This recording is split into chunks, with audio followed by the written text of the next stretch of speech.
গাইবান্ধার গোবিন্দগঞ্জে জাতীয় সংসদ নির্বাচনে জয় পরাজয় নির্ধারণ করবে আসলে আওয়ামী লীগের মৌন ভোটাররা।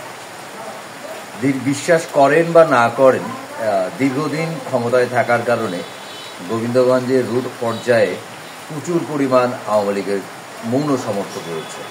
এই পরিমাণ ৭৭% কাছাকাছি।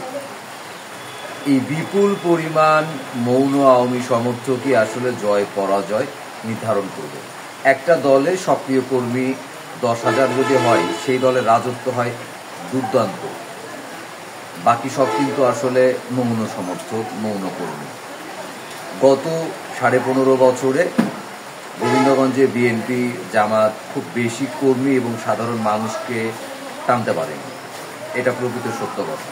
কোনোভাবেই তারা সাধারণ মানুষকে দলের সাথে ওইভাবে সম্পৃক্ত করতে পারেনি। এখন যে স্রোত, এই স্রোতটা একটি ভিন্নতর স্রোত। এই স্রোত হাজার স্রোত হলেও মূলত মানুষের ভিতরে যে দীর্ঘদিন সেবা গ্রহণের ফলে যে ধারণাটা তৈরি হয়ে গেছে, যে ভালোবাসা তৈরি হয়ে গেছে, মৌন প্রীতি, এই মৌন প্রীতি মানুষেরা যেদিকে ভিড়বে সে দল জয়লাভ করবে। যদি বিএনপির দিকে ফেরে তাহলে বিএনপি থেকে ক্ষমতায় আসবে, গোবিন্দগঞ্জে এমপি নির্বাচিত হবে।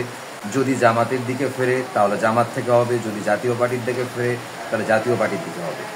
যদি আবার আওয়ামী লীগ নির্বাচন করে তাহলে ত্রিমুখী প্রতিযোগিতা হবে, একটি শক্তিশালী ত্রিমুখী প্রতিযোগিতা হবে।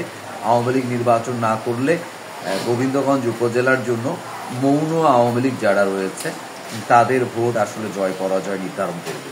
এই ভোটটা একটা বিশাল পরিমাণ ভোট গোবিন্দগঞ্জে।